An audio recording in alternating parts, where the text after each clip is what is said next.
పచ్చని ఆ పెంకుటిల్లు ఇప్పుడు అశాంతికి నిలయమైంది.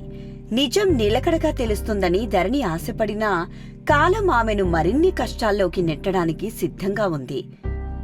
శేఖర్ కోపంతో ఊకిపోతూ అటూ ఇటూ తిరుగుతుంటాడు. ధరణి టీ కప్పుతో వణుకుతున్న చేతులతో శేఖర్ దగ్గరికి వస్తుంది. అన్నయ్యా, టీ తీసుకో. పొద్దుట్నుండి ఏమీ తినలేదు కదా. అయినా ఏమైందన్నయ్యా అలా తిరుగుతున్నావు ఉదయం నుండి? అసలు నువ్వు నా చెల్లివేనా? చదువుకోమని కాలేజీకి పంపుతుంటే అసలు బుక్ కూడా తీయకుండా ఫోన్లు సీరియల్స్ చూస్తున్నావు. అన్నయ్యా, ప్లీజ్ అలా మాట్లాడకు. నువ్వలా నా మీద కోపంగా ఉంటే నేను తట్టుకోలేకపోతున్నాను. నిజంగా నేను కాలేజీలోనే చదువుకుంటున్నాను. అందుకే ఇంటి దగ్గర చదువుకోవడం లేదు.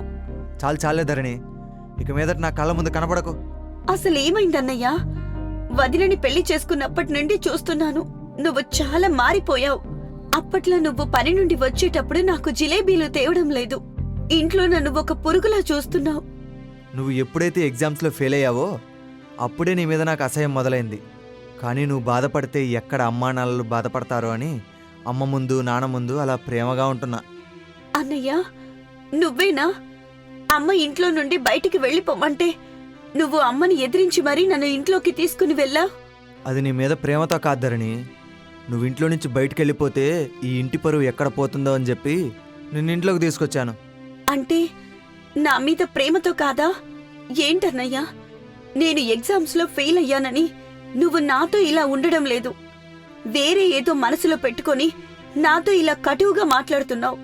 నేనేదైనా తప్పు చేస్తే క్షమించన్నయ్యా, అంతేకాని నన్నిలా దూరం పెట్టకు. తప్పొప్పులు చూడ్డానికి నేనెవరిని? టైం వచ్చినప్పుడు వాటంతట అవే బయటకొస్తాయి అని అంటాడు. శేఖర్ అన్న మాటలు ధరణి గుండెల్లో బాణాల్లా గుచ్చుకుంటాయి. తను ప్రాణంగా ప్రేమించే అన్నయ్యే తనను అసహ్యించుకుంటుంటే ఆమె తట్టుకోలేకపోయింది. ఏమీ మాట్లాడలేక మౌనంగా తన గదిలోకి వెళ్లి వెక్కి వెక్కి ఏడుస్తుంది. ధరణి పుస్తకం ముందు కూర్చుని ఉంటుంది.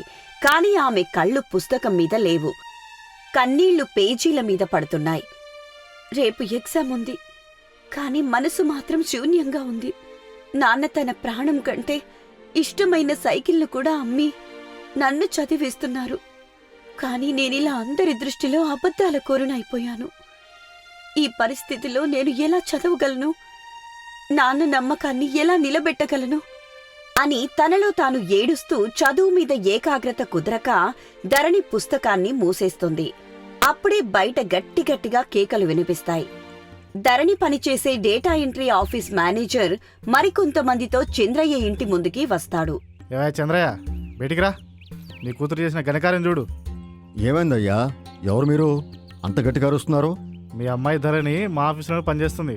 నిన్న ఆఫీస్ డెస్క్లోంచి 20,000 రూపాయలు మాయమయ్యాయి. ఆ టైంలో ఆ గదిలో ధరణి ఒక్కతే ఉంది. ఏం మాట్లాడుతున్నారయ్యా? మా అమ్మాయి కాలేజ్కి వెళ్తోంది కాని పనికి కాదు. దొంగతనం చేసే అలవాటు మా రక్తంలోనే లేదు. మీరు ఎవరింటికో వెళ్లబోయి మా ఇంటికొచ్చినట్టున్నారు. చూసుకుని మాట్లాడండి కాస్త. చాలేమ్మా, పెద్ద చెప్పొచ్చారు. మేమన్నీ తెలుసుకునే ఇక్కడికి వచ్చాం అని మేనేజర్ కోపంగా ధరణి ఐడి కార్డు, ఆఫీసులో పనిచేస్తున్న ఫోటోలను చూపిస్తాడు. చంద్రయ్య ఆ ఫోటోలు చూసి నిశ్చేష్టుడైపోతాడు. సావిత్రికి ఆగ్రహం కట్టలు తెంచుకుంటుంది. ధరణి దగ్గరికి వెళ్లి, ఎందుకే మా పరువు వీధిలో కలిపావు? చదువుకోమంటే ఈ దొంగ పనులు చేస్తున్నావా? నీకు అన్నం పెట్టినందుకు మాకు తగిన శాస్తి చేశావు. ఒకసారి నమ్మి మోసపోయాం, ఇప్పుడు మళ్ళీ మమ్మల్ని మోసం చేశావు. అయినా చదువుకోమని పంపిస్తే బుద్ధిగా చదువుకోకుండా ఇవేం పాడు పనులే నీకు, మొద నష్టపుదానా. అమ్మా, నమ్మమ్మా, నేను డబ్బులు తీయలేదు. నేను ఉద్యోగం చేసింది నిజమే కాని దొంగతనం చేయలేదు. ఎవరైనా నన్ను నమ్మండి నాన్న, నువ్వైనా నమ్ము. మా అమ్మ చనిపోయాక మళ్ళీ మా అమ్మ పుట్టిందని చిన్నప్పటి నుంచి ఒక్క దెబ్బ కూడా వేయకుండా నీకేం కావాలన్నా కొనిపించాను. నీకు నచ్చినట్టు ఉండమన్నాను. నేను నిన్ను అడిగిన ఒకే ఒక్క కోరిక బాగా చదువుకోమని. కానీ చదువుకోమని పంపితే నువ్విలా చేస్తావనుకోలేదు అని బాధపడుతూ ఉంటాడు. శేఖర్ లోపలికి వెళ్లి డబ్బు తీసుకొనొచ్చి, మేనేజర్ గారు, ఇదిగోండి 20,000 రూపాయలు. మా నాన్న పరువు తీయకండి, దయచేసి ఇక్కడి నుంచి వెళ్ళిపోండి అని తన చేతిలో ఉన్న డబ్బుని వాళ్ళకిస్తాడు. మేనేజర్ వెళ్ళిపోయాక ఇంట్లో వాతావరణం నిప్పుకణంలా మారుతుంది. ఇప్పటికైనా ఈ ఇల్లు వదిలి వెళ్ళిపోతారని. నీ వల్ల నాన్న పరువు పోయింది, మన కుటుంబం మీద నిందలొచ్చాయి. ఇప్పటికే నీ విషయంలో నాన్న చాలాసార్లు మోసపోయాడు. నువ్విక్కడుంటే మాకు ప్రశాంతత ఉండదు. వెళ్ళిపో. వెళ్ళిపోమ్మా, నిన్ను ఇలా చూడలేను నేను. అని అంటాడు. ధరణి అవమానాన్ని తట్టుకోలేకపోయింది. కన్నవాళ్లే తనను దొంగ అన్నప్పుడు ఇక అక్కడ ఉండలేక తన బట్టల మూటను తీసుకుని కన్నీళ్లతో ఆ ఇంటి గడప దాటి వెళ్లిపోతుంది. ధరణి వెళ్లిపోయాక రాధ తన గదిలో ఫోన్ మాట్లాడుతూ ఉంటుంది. ఆమె ముఖంలో పైశాచిక ఆనందం కనిపిస్తుంది.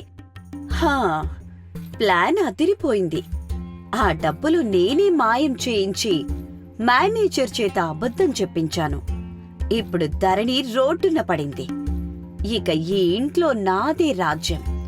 ఇప్పుడొకసారి అత్తయ్య దగ్గరికి వెళ్లి బాధపడుతున్నట్టు నాటకమాడాలి అని రాధ బయటకొచ్చి సావిత్రి దగ్గర కూర్చుని నటిస్తుంది. అత్తయ్యగారు, ధరణి వెళ్లిపోవడం మన మంచికే అయ్యింది. ఇప్పటికే 2 సార్లు మోసపోయాను రాధా. ఇంక ధరణి అనే పేరు కూడా ఈ ఇంట్లో వినిపించకూడదు. అవునత్తయ్య, చెప్పడం మర్చిపోయాను. తను బయట మన గురించి ఏం చెప్తుందో అని భయంగా ఉంది. తను మన ఇంటి పరువు తీయటానికి ఏమైనా చేస్తుంది. అందుకే మీరు తనతో అస్సలు మాట్లాడకండి. ఫోన్ చేసినా ఎత్తకండి. ఏమోనమ్మా, ఏమైనా చెప్పని, ఇప్పటికే పరువు పోయింది అని అంటుంది. అలా రాధ మాటలకు సావిత్రి, చంద్రయ్య ధరణి పట్ల మనసును కఠినం చేసుకుంటారు.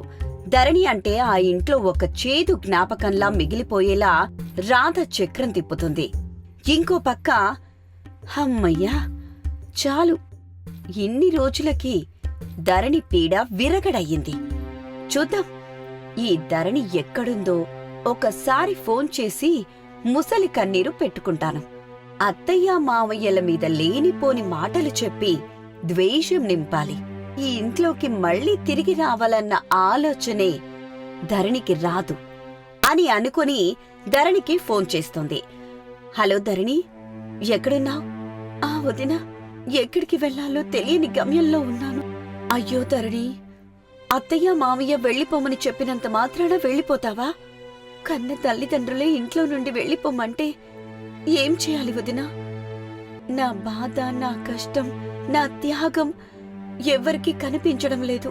అసలు నేను జాబ్ ఎందుకు చేస్తున్నానో ఒక్కసారైనా అడిగారా? ఎవరో వచ్చి దొంగతనం చేశానని చెప్పగానే వాళ్ల మాటలు నమ్మి నన్ను ఇంట్లో నుండి వెళ్లగొట్టారు. అవును ధరణి, మొన్నొచ్చిన నాకే నీ మీద జాలి వేస్తుంది. కాని మీ అమ్మా నాన్నలకి నీ మీద జాలెందుకు వేయడం లేదు?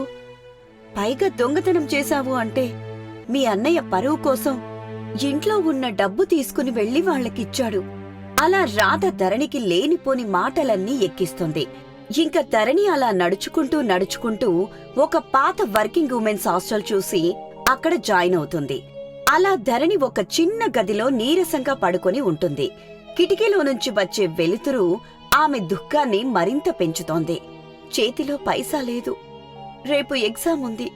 కాని మనసులో మాత్రం ఇంటి జ్ఞాపకాలు మెదులుతున్నాయి. అన్నయ్య తిట్టడం, అమ్మ కొట్టడం ఇవే గుర్తుకొస్తున్నాయి. అందరూ నన్ను దొంగ అని ఎలా అనుకున్నారు? నేను చేసిన త్యాగం ఎవ్వరికీ ఎందుకు అర్థం కాలేదు? కాని ఎన్ని సమస్యలొచ్చినా రేపు వెళ్లి ఎగ్జామ్ మాత్రం రాయాలి అని ధరణి ఎగ్జామ్ రాయడానికి వెళ్తుంది. కాని పరీక్షాపత్రం చూస్తుంటే అక్షరాలన్నీ కన్నీళ్లలో కలిసిపోతున్నాయి. ఆమెకు ఏమీ గుర్తుకురాదు. ఆన్సర్ పేపర్ ఖాళీగా ఇచ్చి బయటకొస్తుంది. కొద్ది రోజులకు రిజల్ట్స్ వస్తాయి. ధరణి మళ్లీ ఫెయిల్ అవుతుంది. హాస్టల్ గదిలో నేల మీద కూర్చుని ఏడుస్తున్న ధరణి ముఖం ఆకలితో పీక్కుపోయింది. దేవుడా, నేనేం తప్పు చేశాను? నా అన్నయ్య బావుండాలని కోరుకున్నాను. నా కుటుంబం కష్టపడకూడదని ఉద్యోగం చేశాను. కాని ఈరోజు నేను దొంగనయ్యాను, ఫెయిల్ అయ్యాను. నా దగ్గర ఇల్లు లేదు, డబ్బు లేదు, ప్రేమించే మనుషులు లేరు. ఇంక ఎవరి కోసం బ్రతకాలి? నాన్న ఎలా ఉన్నాడో ఒక్కసారి నాన్నతో మాట్లాడాలని ఉంది అని ఆమె తన ఫోన్ తీసి ఇంటికి ఫోన్ చేస్తుంది. కాని అందరూ ఆమెను బ్లాక్ చేసి ఉంచుతారు. ఒంటరితనం ఆమెను చుట్టుముడుతుంది. ధరణి జీవితం ఇక ఇంతేనా? తన మీద పడ్డ దొంగతనం ముద్ర చెరిగిపోతుందా? తను మళ్ళీ ఆ ఇంటి గడప తొక్కే రోజొస్తుందా? రాధ వేసిన పన్నాగం ఎప్పటికైనా బయటపడుతుందా?